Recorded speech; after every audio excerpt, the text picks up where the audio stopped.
너는 성막을 만들되 하늘의 꽃 대신과 청색화색 홍색실로 룩을 정교하게 수놓은 12개의 회장을 만들지니 내 벽에 길이는 28규빗 너비는 4깁스로 각 곡에 장단을 가지게 하고 그 휘장 5곳을 서로 연결하며 다른 5곳도 서로 연결하고 그 휘장을 이를 끝 가에 청색골을 만들며 이어질 다른 곳 가에도 그와 같이 하고 휘장 끝쪽 가에 고 신계를 달며 다른 휘장 끝 가에도 고 신계를 달고 그 고들을 서로 마주보게 하고 금 갈고리 신계를 만들고 그 갈고리로 휘장을 연결하여 한 성막을 이루지며 그 성막을 덮는 막복 휘장을 염소돌로 만들되 11번 만들지며 각 폭의 길이는 30규빗 너비는 4깁스로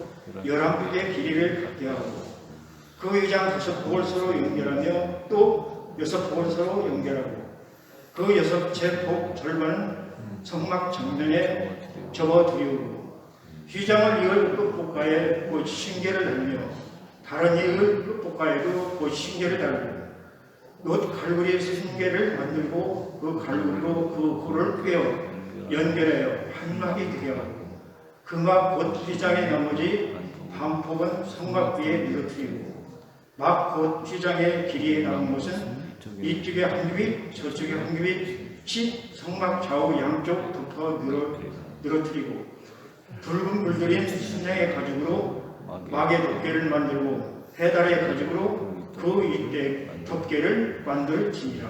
아멘. 지난주에 저희가 등잔대를 만들으라고 하는 하나님의 말씀을 함께 묵상하면서 등잔대가 가지고 있던 의미가 무엇이었는지를 함께 살펴보았었습니다. 등잔대는 위에 있는 등불을 통해서 그 앞에 있는 떡상을 비추어주는 역할을 했습니다. 하나님의 생명의 빛, 하나님의 말씀이 우리에게 있을 때 세상을 비출 수 있는 생명의 빛으로서의 사명을 감당할 수 있다고 말씀을 드렸습니다. 그리고 등잔대의 빛은 우리에게 하나님께서 세상의 빛 되신다라고 하는 것을 가르쳐주고 또 어둡고 아무것도 보이지 않는 그런 우리의 상황이 왔을 때 그런 인생 가운데 찾아올 그런 인생이 우리의 삶 속에 찾아올 때 그 빛을 바라보도록 우리를 이끌어준다고 말씀을 드렸습니다. 그 빛을 바라보고 나아갈 때 우리는 소망 없는 인생이 아니라 희망을 간직한 삶으로 생명의 빛을 바라보는 신앙인으로 살아갈 수 있게 될 것입니다. 우리 삶을 인도하시는 예수 그리스도의 생명의 빛 안에서 살아가고 또 세상의 빛을 바라보 빛으로서의 사명을 우리가 감당하며 살아갈 줄 믿습니다. 26장은 31절까지, 37절까지 이렇게 구성이 되어져 있는데요. 이 37절까지 구성되어 있는 내용들은 성막을 어떻게 제작할지에 대한 이야기를 담고 있습니다. 그 중에서 오늘은 14절까지의 말씀을 함께 묵상하면서 거기에 들어져 있는 의미, 성막의 의미와 또 그 재료들이 가지고 있는 의미를 잠깐 생각해 보려고 합니다.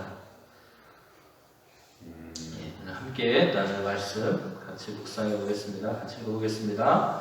휘장 끝폭과 그 신계를 달며 다른 휘장 끝폭가에도 그 신계를 달고 그 고들을 서로 마주보게 하고 금 갈고리 신계를 만들고 그 갈고리로 휘장을 연결하여 한 성막을 이룰지며. 아멘. 전에도 한번 말씀을 드렸었는데 여기 보면은 재료들이 성막을 지을 때 재료들이 들어갑니다.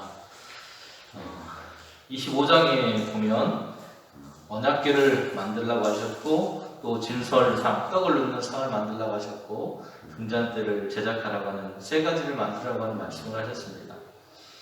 그리고 그것들이 갖는 의미에 대해서 우리가 함께 생각을 해보았고요. 이제 성막 전체를 만들라고 하는 하나님의 명령이 시작이 되고 있어요. 근데 이 성막을 만드는 것에 대한 이야기는 이 출애굽기 26장하고 그리고 36장에서 한 번 더 성막을 만드는 것에 대한 이야기가 나옵니다. 특별히 26장 우리가 함께 읽은 1절에서 14절까지의 그런 내용은 성막 전체의 모양, 그리고 이 뒤로 가면 37절까지의 그런 내용에는 언약궤, 진설상, 그다음에 등잔대 이런 것들의 위치를 어디 놓아야 되는지에 대한 이야기들을 하고 있습니다. 이제 본격적으로 성막을 짓는 방법에 대해서 제시를 하시는데, 지난번에 잠깐 언급했던 것처럼 거기에는 재료들이 들어간다고 말씀을 드렸습니다. 거기에는 은도 들어가고 금도 들어가고 우복과 같은 것들이 들어가게 되는데, 천이죠. 그런 것들이 들어가는데, 그런 것들이 어디서부터 왔을까? 그 많은 금, 그 많은 그리고 그 많은 재료들이 어디서 왔을까? 지난번에 한번 말씀드렸습니다. 바로 출애굽할 때 애굽 사람들로부터 하나님이 영적인 전쟁에서 승리하시고 전리품으로 이스라엘 백성들이 주셨다고 말씀을 드렸어요. 이 출애굽기를 기록한 기록자의 그런 신학 사상 속에 바로 그런 하나님의 전쟁, 하나님께서 우리의 싸움을 대신 싸우고 계신다라고 하는 그런 모습들이 담겨져 있고요. 그리고 하나님께서 우리에게 필요를 채워주시는 그런 하나님으로 표현이 되고 있습니다. 하나님의 전리품들을 이스라엘 백성들이 저마다 자기의 자녀들에게 지워서 그것을 나르게 됩니다. 그리고 이제 성막 제작을 위해서 그 가져왔던 물품들을 기쁜 마음으로 하나님 앞에 내놓고 이제 그것으로 제작을 시작하게 되는 것이죠. 여기 보면 성막을 지으라고 말씀하시는데요. 1절에 보면 너는 성막을 만들 때 이렇게 시작을 합니다. 성막이 뭔가? 성막은 언어로 하면 미시칸이라고 하는 거예요. 미시칸이라고 하는 것입니다. 이 미시칸이라고 하는 것은 뜻을 가지고 있는데, 거주한다, 거한다, 편안히 눕는다, 또 한 것에 털을 잡고 산다, 뭔가를 고정시킨다, 떨어질 수 없게 딱 붙여놓는다, 뭐 이런 뜻을 가지고 있습니다. 그런 뜻을 가지고 있는 단어가 뭐냐면 샤칸이라고 하는 말인데, 이 샤칸이라는 동사의 남성 명사형으로 이 단어가 쓰였어요. 미시칸이라는 말이 쓰였습니다. 그래서 이 말은 무슨 뜻이냐면 하나님께서 떠나지 않고 거주하시는 거처라는 그런 뜻을 가지고 있어요. 성막이 뭐라고요? 하나님께서 떠나지 않고 거주하시는 것, 그런 뜻입니다. 그래서 하나님께서 거주하시는 이런 건물을 상징해서 말하는 것이 아니고, 사실은 그 건물에 임하시는 하나님의 모습이라고 해야 될까요? 하나님 임재하심이라고 하는 게 더 오히려 맞을 것 같아요. 하나님의 임재하심, 바로 그것 자체가 성막이라고 하는 거예요. 그러면 이런 건물이 필요 있어요, 없어요? 원래는 건물이 필요 없는 거죠. 그런데 건물을 우리에게 지으라고 하신 이유는 그 건물을 통해서 우리의 눈으로 하나님의 임재를 바라보라고 하신 거예요. 그것을 함께 모여서 하나님의 임재를 경험하라고 하신 겁니다. 그래서 하나님께서 거주하시는 건물로서의 그런 천막이라고 하는 뜻을 가지고 있는 단어는 따로 있어요. 그것은 오헬이라고 하는 단어입니다. 천막이라고 하는 뜻인데요. 건물 자체, 우리가 말하면 교회라고 하는 거하고 예배당이라고 하는 거하고 비슷할 것 같아요. 예배를 드리는 장소를 가리킬 때는 예배당 이렇게 말하는 것처럼, 건물 자체를 말할 때는 오헬이라고 하는 그런 천막이라고 하는 건물 구조물을 이야기하고, 그 안에 임재하시는 하나님의 임재까지 같이 얘기를 하게 되면 그것은 앞에서 말씀드렸던 미시칸이라고 하는 저 말로 사용할 수 있을 것 같아요.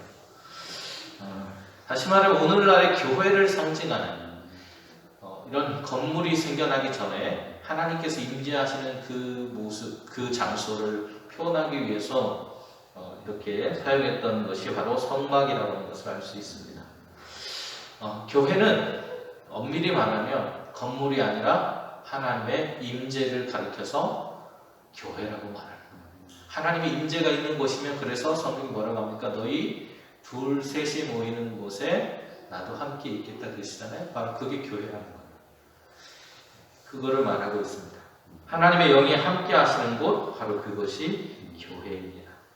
바로 우리가 섬기는 곳이 교회죠. 그죠?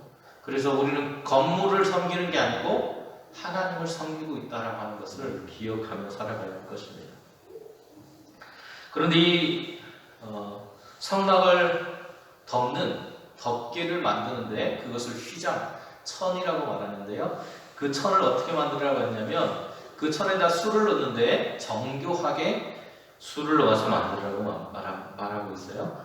1절 말씀 보시면 가늘게꼰 대실, 청색실, 자색실, 홍색실 몇 가지가 들어갔어요? 재료가 4가지가 들어갔죠. 4가지의 실을 이용해서 정교하게 술을 놓아서 10폭이 되는 휘장을 만들어라 이렇게 말씀하십니다.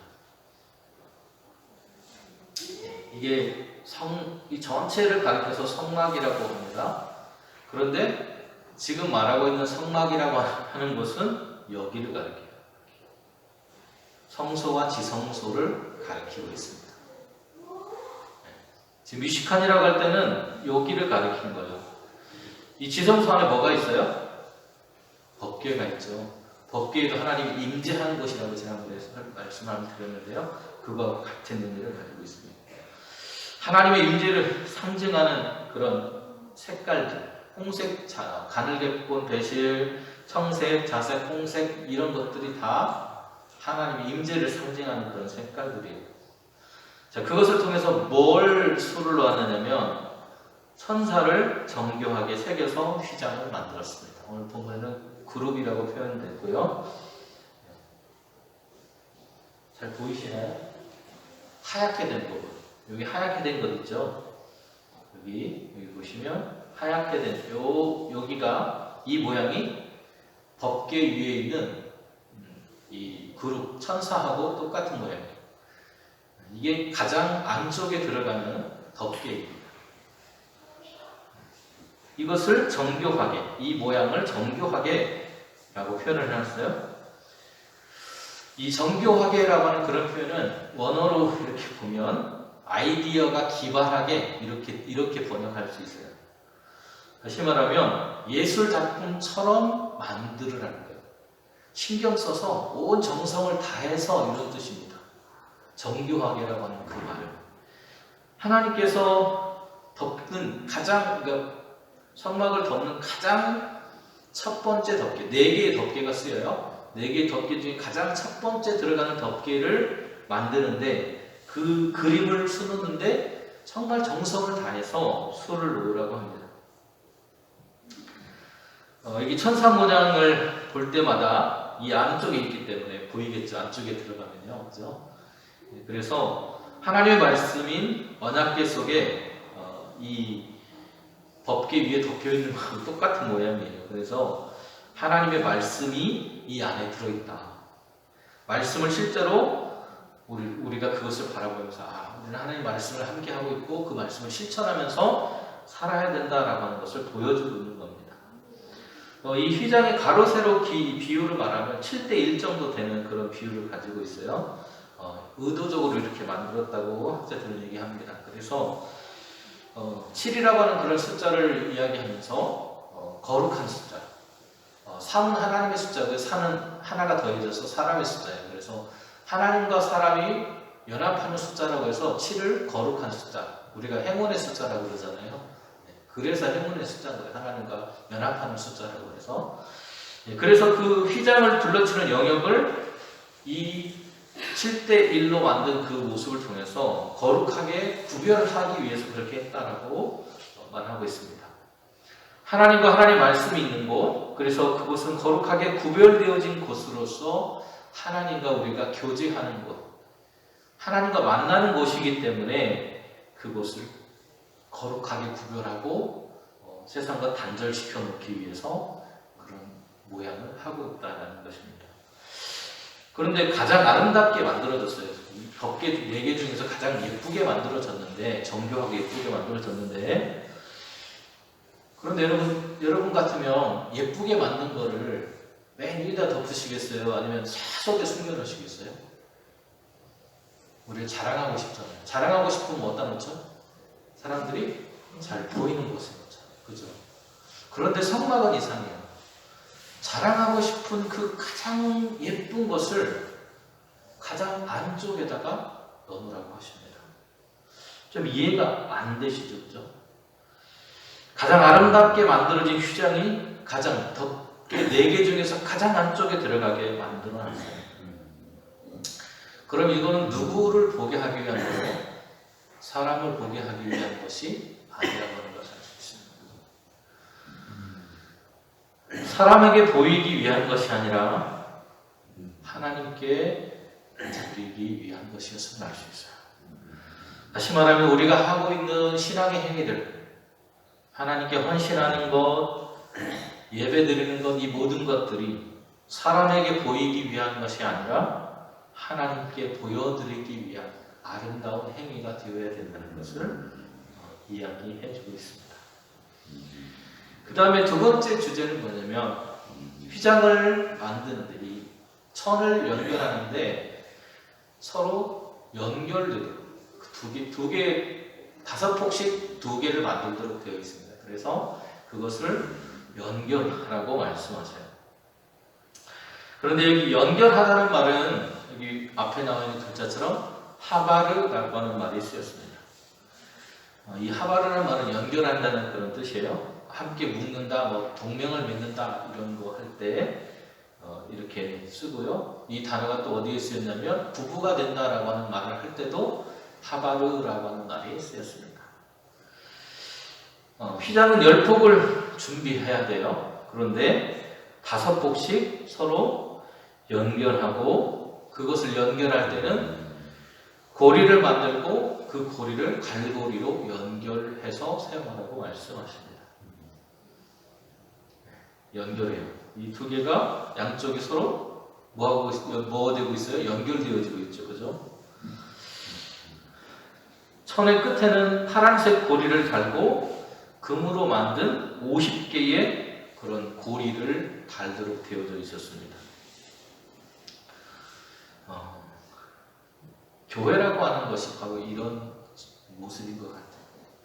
교회가 따로따로 국밥이 아니라 함께하는 것, 연합하는 것. 여러분, 2개가 하나가 되려면 어떻게 해야 될까요? 연결이 되려면 그냥 아무렇게나 막 이렇게 들이밀면 되나요? 지금 앞에 있는 플러그하고 암수 플러그가 있는데요. 이 2개가 맞으려면 어떻게 해야 될까요? 서로 자기의 자리를 잘 지켜줘야 돼요. 우리가 헌신한다고 말하는 그 말 속에는 내 자리를 지킨다는 그런 뜻이 있는 것 같아요. 성막은요, 교회를 상징하는 것입니다. 교회가 하나가 되기 위해서는 각자 자기의 역할과 그 자리를 지켜주는 사람이 있어야 되는 거예요. 지금까지 우리 장로님들, 권사님들이 맡겨진 그 자리에서 정말 열심히 그 역할을 감당해 주셨기 때문에 교회라고 하는, 용산교회라고 하는 공동체가 달려올 수 있는 거예요. 여러분이 그 역할, 그 자리에서 조금만 벗어나고 그 역할을 나태하게 해버리면 어떻게 될까요? 연결될 수 없어요. 서로 연결된다는 하는 것은 바로 그런 의미를 가지고 있습니다. 고리와 갈고리가 서로 자기의 자리에서 주어진 사명을 감당해야만 연결될 수 있어요. 이게 5폭씩의 천입니다. 여기 보시면 이렇게 여기 지금 고리들이 보이시죠? 고리 50개씩의 그런 고리가 있고 갈고리, 금으로 만든 갈고리를 통해서 이것을 연결을 했습니다. 그래서 서로 2개였던 것이 하나로 연결되어서 성막을 덮을 수 있는 천이 될 수 있었어요. 교회가 하나 되기 위해서는 바로 이런 각자의 역할들이 필요한 것입니다. 자신의 자리를 떠나버리면 제대로 연결되지 않기도 하고요. 또 자리를 옮겨버리면 삐걱거리게 되고 또 천이 주름이 질 수도 있고요. 찢어지게 되게 됩니다.